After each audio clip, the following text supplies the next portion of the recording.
Madam इतना time से कह रही हैं, आप काम करवा ही नहीं रही हैं। आपने कहा था मुंह मीठा करवा दो, आज मैं उसका भी इंतजाम करके लाया हूँ, फिर भी। क्या भाई साहब, पहले बताना था ना। ये तो वही बात हो गई कि रात भर कथा सुनी और सुबह में पूछ रहे हो कि मंजूदरी किसका बाप था। तो कितना लाए हो? सर जी 3 लोगों के हिसाब से 6 लाया हूँ। हाँ हाँ, 6 लाया हूँ। 1 सेकेंड, एक है, चाट चाट के मुंह मीठा कर लो, देता हूँ निकाल के अभी। मोना जी, वो दंगल होगी आपके पास, वो भी सेंड कर दो, टाइम बहुत है मेरे पास।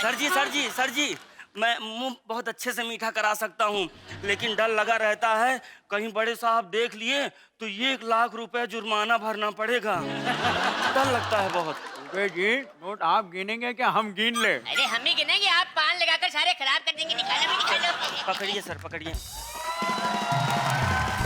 आराम से आराम से, पहली बार देखे हैं ऐसे। क्या हो रहा है ये?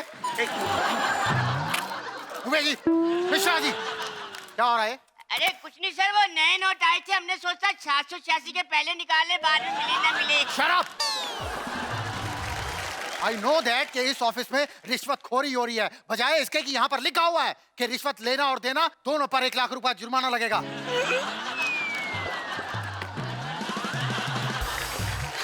सर महीना भर से चक्कर मार रहा हूँ, मेरा काम ही नहीं कर रहे थे सर, तब हमको जाकर देना पड़ा। 1 मिनट, इधर आइए आप लोगों को शर्म नहीं आती है? आप लोगों को पता है कि ये रिश्वत नाम का दीमक जो है हमारे देश को किस तरह से खोखला कर रहा है? आज जिसके पास पैसा है वो कुछ भी कर सकता है और गरीब आदमी वो कितना परेशान है। आप लोगों की इस हरकत की वजह से ना आप लोगों को जेल जाना पड़ सकता है, और आपको भी।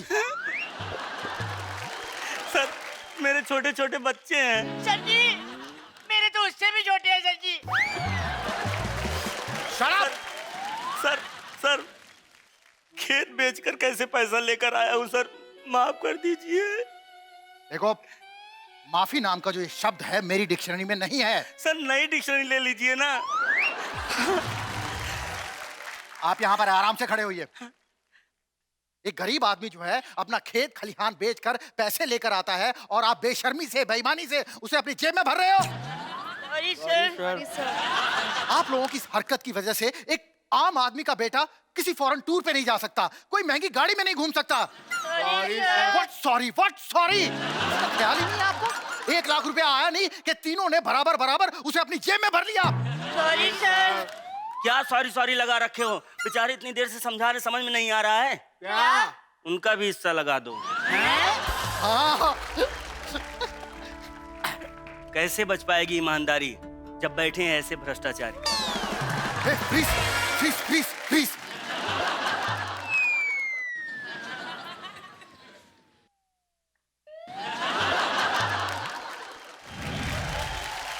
बहराइच में आलू से। ब्रिजेश जी सुनिए ना। हाँ कविता। कुछ दिनों से हम सोच रहे हैं कि अपने बाल ना छोटे करवा लें। यार तुम्हारा बाल है, तुम जानो, कटवा लो। पर वो क्या है ना ब्रिजेश जी, हम आपसे पूछे बिना थोड़ी ना कोई काम करते हैं। अच्छा जी, यही बोल बोल के सारा काम मुझसे करवाती हो तुम। क्या कहा? तुम बाल कटवा लो। हाँ कटवा लेना। हाँ। बहराइच में आलू से लदा। पर ब्रिजेश जी वो क्या है ना कि आपने अपने हाथों से इतनी मेहनत करके ऑयल मसाज करके इतने लंबे बाल किए हमारे, तो कटवाना सही नहीं रहेगा ना? हाँ यार ये तो है ना? बहुत मेहनत करवाई तुमने। हाँ। एक काम करो, मत कटवाओ। नहीं कटवाए ना? Yes. हाँ नहीं कटवाएंगे। घाघरा नदी के किनारे आलू से लदा हुआ एक ट्रक आग लग। सुनिए ना ब्रिजेश जी, हम क्या सोच रहे थे, लाइफ में एक बार तो अपने बालों के साथ एक्सपेरिमेंट करना बनता है। यार तुम हद मचा रही हो यार, एक्सपेरिमेंट करना है तो तुम एक्सपेरिमेंट करो, जाए कटवाओ। कटवा लेना। Yes, go and cut your hair. हाँ कटवा ही लेते हैं। घाघरा नदी के किनारे आलू से लदा हुआ एक ट्रक आग लगने के कारण। ब्रिजेश जी सुनिए ना, कहीं हमने एकदम बाल छोटे छोटे करा लिए बॉब कट और हम अच्छे नहीं लगे तो देखिए आप ही इसके जिम्मेदार होने वाले हैं। यार इतना अगर मैटर इतना सीरियस है ना, हाँ। तो तुम एक काम करो, तुम मत कटवाओ। नहीं कटवाए हाँ। ना? अच्छा ठीक है, नहीं कटवाते हैं। घाघरा नदी के किनारे आलू से लदा हुआ एक ट्रक आग लगने के कारण। ब्रिजेश जी हम सोच रहे हैं हम कटवा ही लेते हैं, क्या बोलते हैं? तो सही सोच रही हो, जाओ कटवाओ यार। है ना, कटवा लेते हैं। हाँ। घाघरा नदी के ब्रिजेश जी, अच्छा एक लास्ट बात सुनिए ना, लास्ट बात सुन लीजिए। वो हम सोच रहे हैं ना, अपने दिल पर पत्थर रखे हम आज कटवा ही लेते हैं, तो जो दिल- भी होगा देखा तो जाएगा। दिल पे पत्थर रखो चाहे ईंटा रखो, जाके तुम कटवा लो। है ना? हाँ। हम कटवा ही लेते हैं।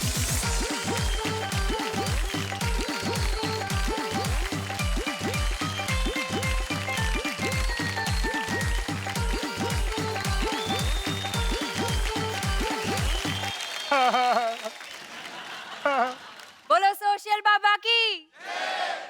वाह बाबा जी, आप कितने महान हैं। अच्छा, तो लाओ फिर अपना हाथ हमारे हाथ में दे दो। क्यों बाबा जी, आप वो तोते वाले बाबा बन गए जो हाथ देखते और भविष्य बताते हैं? नहीं नहीं, हम तो ट्रेंडी वाले ही बाबा हैं। हम दरअसल दिल की बात करेंगे ना।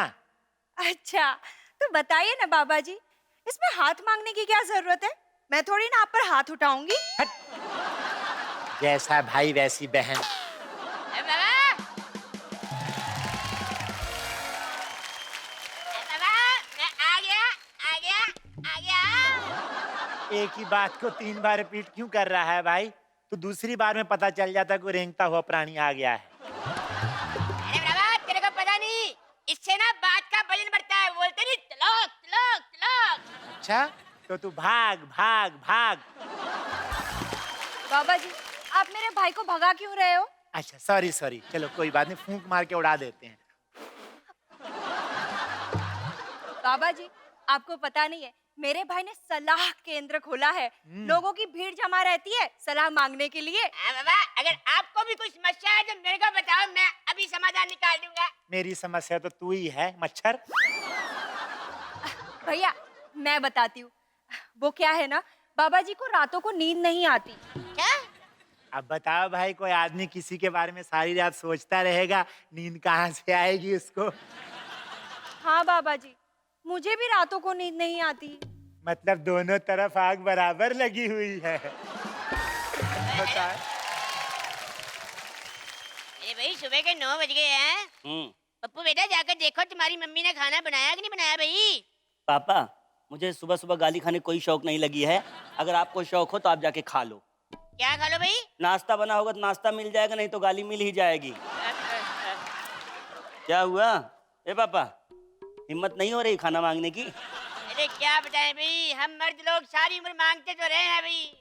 अब खुद देख लो, अगर पैसा चाहिए तो लक्ष्मी देवी के पास जाओ, अगर ज्ञान चाहिए तो सरस्वती देवी के पास जाओ, अगर ताकत चाहिए तो दुर्गा देवी के पास जाओ, और जब खाना चाहिए तो श्री देवी मेरा मतलब बीवी के पास जाओ। मांगना तो पड़ता है सारी उम्र भाई, क्या करे। तो पापा फिर बैठे क्यों हो, जाकर मांगो। चले जाओ पप्पू बेटा, मांग लाओ। अरे बेटा, बात ये है कि सारा दिन दुकान पर औरतों की खिटपिट सुननी पड़ती है, तो सुबह सुबह उसकी खिटपिट सुनकर ना दिमाग खराब करने का दिल नहीं ना करता है। आदरणीय पिताजी 56 इंच वाले छाती वाले, आपसे एक बात कहें हम, कौन बोला आपको ये चूड़ियों की दुकान खोलने के लिए? तो जो सारा दिन फोन पे लगे रहते ना अपनी गर्लफ्रेंड के साथ, उसी दुकान से आया ये फोन भी। बात करता है कौन का।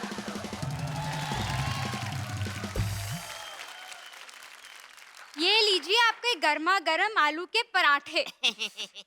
खाकर बताइए, कोई नमक ज्यादा तो नहीं हो गया? पापा थोड़ा सा कैसे हैं? अच्छे हैं?